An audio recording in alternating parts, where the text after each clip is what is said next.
अपने YouTube channel exam 21 में आपका वेलकम है। इस भाग में हम लोग करंट अफेयर्स 2021 यानी 2021 के महत्वपूर्ण क्वेश्चंस को यानी प्रश्नों को देखेंगे जो आपके एग्ज़ाम के लिए, जो आपके आगामी परीक्षाओं के लिए बहुत ही इम्पॉर्टेंट है। चाहे या यूपीपीसीएस का एग्ज़ाम हो अथवा यूपीएससी का हो या उत्तर प्रदेश आरओ एआरओ अथवा उत्तर प्रदेश ट्रिपल एससी या अन्य अदर स्टेट के सिविल सर्विसेज के लिए भी यह इम्पॉर्टेंट क्वेश्चंस है। तो आइए इन प्रश्नों को हम लोग देखते हैं।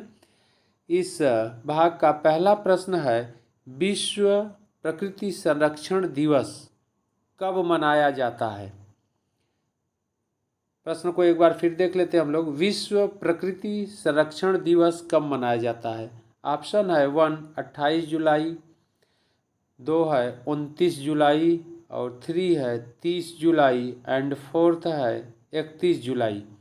तो इसका सही आंसर होगा 28 जुलाई। 28 जुलाई को विश्व प्रकृति संरक्षण दिवस मनाया जाता है। अगले प्रश्न की ओर बढ़ते हैं। प्रश्न है, नारियल विकास बोर्ड की स्थापना कब की गई थी? नारियल विकास बोर्ड की स्थापना कब की गई थी? ऑप्शन है 1 1980, 2 1981, 3 1991 एंड 4th ऑप्शन है 1992। तो इसका सही आंसर होगा 1991, 1981 में, यानी 12 जनवरी, ध्यान रखना है आप लोगों को, 12 जनवरी 1981 को नारियल विकास बोर्ड की स्थापना की गई थी। अगले प्रश्न की ओर हम लोग बढ़ते हैं। अगला क्वेश्चन है, किस पत्रकार को जापान के प्रतिष्ठित फुकुओका पुरस्कार 2021 से सम्मानित किया गया है? ध्यान रखिएगा आप लोग, क्वेश्चन से एक बार फिर देख लीजिए। किस भारतीय पत्रकार को जापान के प्रतिष्ठित फुकुओका पुरस्कार 2021 से सम्मानित किया गया है? ऑप्शन हम लोग इसमें देखते हैं। 1 है पी साईनाथ, 2 है रवीश कुमार एंड 3 है शेखर गुप्ता एंड 4th है राजदीप। तो इसका सही आंसर होगा पी साईनाथ। पी साईनाथ को जापान के प्रतिष्ठित फुकुओका पुरस्कार से सम्मानित किया गया है। अगले प्रश्न की ओर हम लोग बढ़ते हैं। अगला प्रश्न है, विश्व सिंह दिवस कब मनाया जाता है? ऑप्शन है 1 8 अगस्त, 2 9 अगस्त एंड 3 10 अगस्त एंड 4th 11 अगस्त। तो इसका सही आंसर होगा 10 अगस्त। 10 अगस्त को विश्व सिंह दिवस मनाया जाता है। अगले प्रश्न की ओर हम लोग बढ़ते हैं। अगला प्रश्न है, एरियल हेनरी को किस देश का प्रधानमंत्री नियुक्त किया गया है? क्वेश्चन बहुत इंपॉर्टेंट है, आप लोग ध्यान रखिएगा आगामी परीक्षाओं के लिए। एरियल हेनरी को किस देश का प्रधानमंत्री नियुक्त किया गया है? ऑप्शन 1 है पेरू, ऑप्शन 2 है हैती एंड ऑप्शन 3 है क्यूबा एंड आंसर 4 है अर्जेंटीना। तो इसका सही आंसर होगा हैती। एरियल हेनरी को हैती देश का प्रधानमंत्री नियुक्त किया गया है या बनाया गया है या बने हैं। ओके, अगले प्रश्न की ओर हम लोग बढ़ते हैं। अगला प्रश्न है, किस राज्य सरकार ने राजीव गांधी ग्रामीण भूमिहीन मजदूर न्याय योजना शुरू की है? तो यहाँ पर प्रश्न को फिर देख लीजिए आप लोग। किस राज्य सरकार ने राजीव गांधी ग्रामीण भूमिहीन मजदूर न्याय योजना शुरू की है? ऑप्शन है इसका 1 मध्य प्रदेश, 2 है छत्तीसगढ़, 3 है राजस्थान एंड 4th है गुजरात। तो इसका सही आंसर होगा छत्तीसगढ़। इस बात को ध्यान रखिएगा, छत्तीसगढ़ ऐसे भी आप समझिएगा छत्तीसगढ़ में कांग्रेस की गवर्नमेंट है या सरकार है, और फिर छत्तीसगढ़ सरकार द्वारा यह योजना राजीव गांधी ग्रामीण भूमिहीन न्याय योजना चलाई गई है। तो यह इम्पॉर्टेंट है, इस बात को आप ध्यान रखिएगा। अगले प्रश्न की ओर हम लोग बढ़ते हैं। अगला प्रश्न है, किस राज्य द्वारा कोविड-19 प्रभावित आजीविका सहायता योजना शुरू की गई है? ओके, ऑप्शन हम लोग देख लेते हैं। ऑप्शन है मणिपुर, 2 है असम, 3 है नागालैंड एंड 4th है मेघालय। तो यहाँ पर ध्यान रखना है, इसका सही आंसर होगा मणिपुर। मणिपुर राज्य द्वारा कोविड-19 प्रभावित आजीविका सहायता योजना का प्रारंभ किया गया है। अगले प्रश्न की ओर बढ़ते हम लोग। अगला प्रश्न है,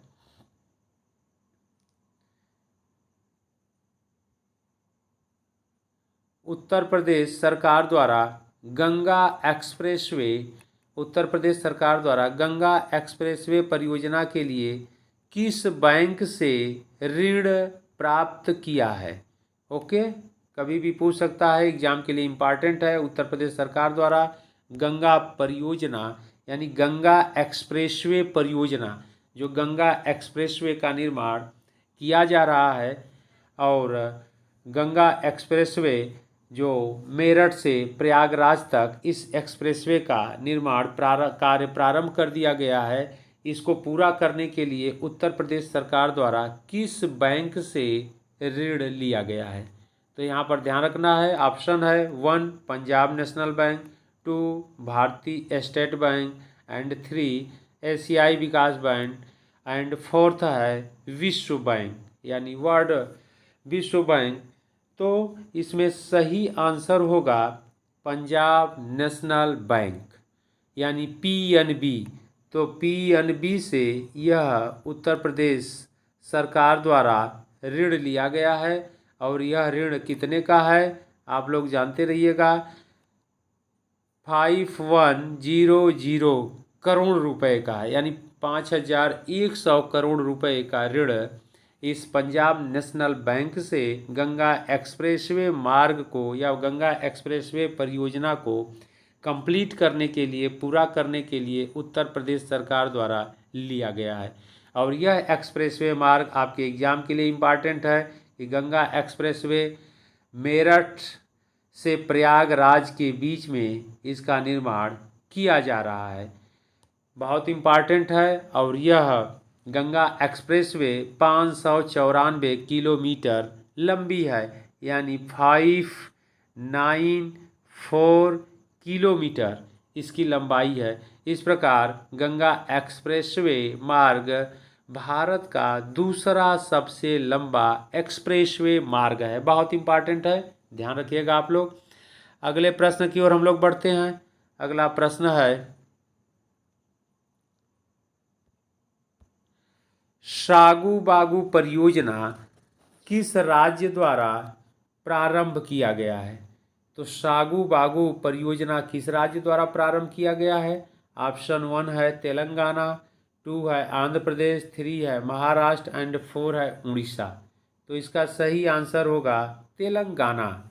और सागू बागू परियोजना तेलंगाना राज्य द्वारा या सरकार द्वारा प्रारंभ किया गया है। इसका उद्देश्य है कृषि यानी एग्रीकल्चर, कृषि और बागवानी में नवाचार को बढ़ावा देना या बढ़ावा देने के लिए सागू बागू परियोजना नाम की परियोजना प्रारंभ किया गया है। अगले प्रश्न की ओर बढ़ते हम लोग। अगला प्रश्न है, किस राज्य द्वारा जलवायु परिवर्तन प्रबंधन मिशन 2047 की घोषणा की गई है? बहुत इंपॉर्टेंट क्वेश्चन है, इस बात को आप लोग ध्यान रखिएगा। किस राज्य द्वारा जलवायु परिवर्तन प्रबंधन मिशन 2047 यानी 2047 की घोषणा की गई है? ऑप्शन 1 है अरुणाचल प्रदेश, 2 है असम, 3 है मणिपुर, 4 है त्रिपुरा। तो इसका सही आंसर होगा अरुणाचल प्रदेश। अरुणाचल प्रदेश सरकार द्वारा इस 2047 जलवायु परिवर्तन प्रबंधन मिशन 2047 की घोषणा की गई है और यह 26 साल का रोड मैप 26 ईयर का रोड मैप अरुणाचल प्रदेश सरकार द्वारा तैयार किया गया है।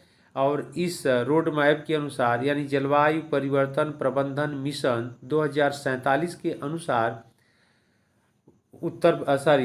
अरुणाचल प्रदेश में यानी अपने प्रदेश में जल संरक्षण और आवास, कृषि, वन, ऊर्जा, स्वास्थ्य और परिवहन तथा अपशिष्ट और आपदाओं के प्रबंधन का लक्ष्य निर्धारित किया गया है। ओके, यानी जलवायु परिवर्तन के प्रभाव को, इसका मुख्य उद्देश्य क्या है, जलवायु परिवर्तन के प्रभाव को कम करने के लिए यह जलवायु परिवर्तन प्रबंधन मिशन की घोषणा की गई है। और यह रोड मैप 26 वर्षों के लिए यानी 26 ईयर के लिए तैयार किया गया है। अगले प्रश्न की ओर हम लोग बढ़ते हैं, तो इसका सही आंसर हो जाएगा अरुणाचल प्रदेश। अगला क्वेश्चन है, किस राज्य सरकार ने माई गांव मेरी सरकार यानी माई गांव मेरी सरकार नाम से पोर्टल लॉन्च किया है? ओके, यह इम्पॉर्टेंट है, ध्यान रखना हम लोगों को। किस राज्य सरकार ने माई गांव मेरी सरकार नामक पोर्टल लॉन्च किया है? तो यहाँ पर हम लोगों को देखना है, ऑप्शन 1 है उत्तर प्रदेश, ऑप्शन 2 है गुजरात, 3 है मध्य प्रदेश एंड 4 है राजस्थान। तो इसका सही आंसर होगा उत्तर प्रदेश। और उत्तर प्रदेश के मुख्यमंत्री योगी आदित्यनाथ ने लोगों से फीडबैक प्राप्त करने और उन्हें सरकार की विभिन्न योजनाओं के बारे में सूचित करने के लिए या जानकारी प्राप्त करने के लिए माई गांव मेरी सरकार नामक पोर्टल लॉन्च किया है। ओके, बहुत इंपॉर्टेंट है, आपसे एग्जाम में पूछा जाएगा, आप लोग ध्यान रखिएगा। अगले प्रश्न की ओर हम लोग बढ़ते हैं। अगला प्रश्न है, किस राज्य सरकार द्वारा दलित बंधु योजना प्रारंभ किया गया है? यह भी क्वेश्चन इंपॉर्टेंट है, किस राज्य सरकार द्वारा दलित बंधु योजना प्रारंभ किया गया है? ऑप्शन है तेलंगाना, आंध्र प्रदेश, उड़ीसा, मध्य प्रदेश। तो इसका सही आंसर होगा तेलंगाना। तेलंगाना सरकार द्वारा दलित बंधु योजना प्रारंभ किया गया है और इस योजना का उद्देश्य दलित उत्थान है या उनको समाज के मुख्य धारा में जोड़ने के लिए या उनको समाज में ऊपर उठाने के लिए दलित बंधु योजना प्रारंभ किया गया है। अगले प्रश्न की ओर हम लोग बढ़ते हैं। अगला प्रश्न है, पीसी महालनोबिस पुरस्कार 2020 किसे दिया गया? ऑप्शन 1 है सी रंगराजन को, ऑप्शन 2 है अरविंद घोष को, ऑप्शन 3 है चंद्रशेखर राव को एंड ऑप्शन 4 है अभिजीत सेन को। तो इसका सही आंसर होगा सी रंगराजन को। तो सी रंगराजन को पीसी महालनोबिस पुरस्कार 2020 दिया गया है। ओके, बहुत इम्पॉर्टेंट है एग्ज़ाम के लिए, आगामी परीक्षाओं के लिए बहुत इम्पॉर्टेंट है, आप लोग इसको अच्छे से देखिएगा। अगले प्रश्न की ओर हम लोग बढ़ते हैं। अगला प्रश्न है, हिंदी भाषा का साहित्य अकादमी पुरस्कार 2020 किसे प्रदान किया गया? तो ध्यान रखना है, हिंदी भाषा का है, हिंदी भाषा का साहित्य अकादमी पुरस्कार 2020 किसे प्रदान किया गया? तो इसका आंसर है, ऑप्शन है 1 अनामिका को, 2 अरुंधति राय को, अरुंधति को एंड 2 के बाद 3 है विजय लक्ष्मी को एंड 4th है सुब्रमण्यम अय्यर को। तो यहाँ पर हम लोग देखते हैं इसका सही आंसर क्या होगा कि इसका सही आंसर होगा अनामिका को। हिंदी भाषा का साहित्य अकादमी पुरस्कार 2020 किसे प्रदान किया गया? अनामिका को। ओके, अगले प्रश्न की ओर हम लोग बढ़ते हैं। अगला प्रश्न है, सर्वश्रेष्ठ हिंदी फिल्म कौन है जिसे 67वें राष्ट्रीय फिल्म पुरस्कार प्रदान किया गया। क्वेश्चन कह रहा है सर्वश्रेष्ठ हिंदी फिल्म कौन है जिसे 67वां राष्ट्रीय फिल्म पुरस्कार प्रदान किया गया। तो इसमें ऑप्शन है 1 छिछोरे, 2 है तारोन, 3 है मिजी एंड 4th है नमस्ते इंडिया। तो इसका सही आंसर होगा 1 छिछोरे। बहुत इम्पॉर्टेंट है, इसको ध्यान रखिएगा, एग्जाम में अवश्य यह पूछा जाएगा। फिर इसी तरह इम्पॉर्टेंट यानी महत्वपूर्ण प्रश्नों के साथ हम लोग मिलते हैं अगले भाग में।